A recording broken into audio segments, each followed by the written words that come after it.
Hello, my name is Dylan, and I'm going to talk to you about teenagers during the time of middle school and how they are influenced by our society. As everyone knows, being a teenager is a difficult time due to the fact that there are copious changes that are occurring. These copious changes are occurring through biological and social. This can be both internal and external. Now, when I'm talking about this, I'm talking about the pressures to adhere to new social groups.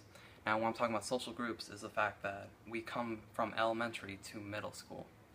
And when we think about this, you're being introduced to a bunch of new social groups. These social groups have different ways to connect. The media, which is television, YouTube, Facebook, Twitter, and even video games. Now, when I think of video games, I think of RPGs and fantasy, and I think of...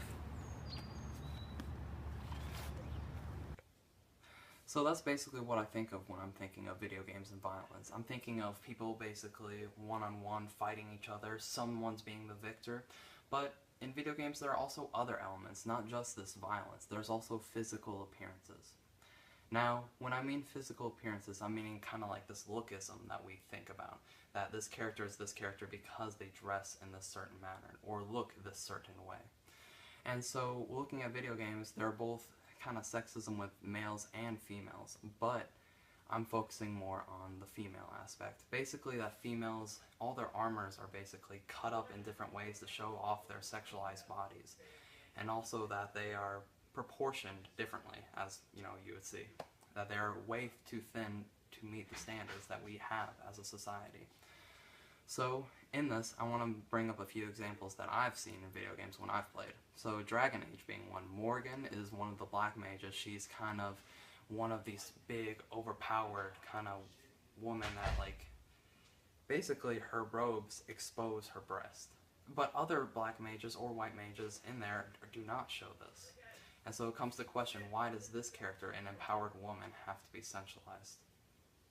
And so we think of this also in the fact of Final Fantasy VII, where Tifa is showing her underbelly as well, and thinking of she can basically fight off any kind of villain, but she's also sexualized because of this.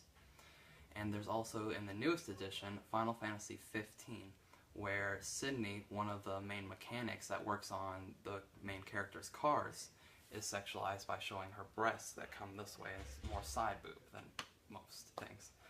And this is kind of like, the relevance of this is the fact that boys are seeing this, and in the social context that they're trying to connect with each other in middle school, and they're making this connection and they're talking about these kind of things.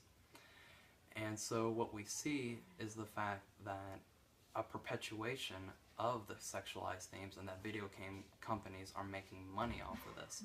And then it's more profiting the video game companies to keep doing these sexualized things because boys are wanting this more and more.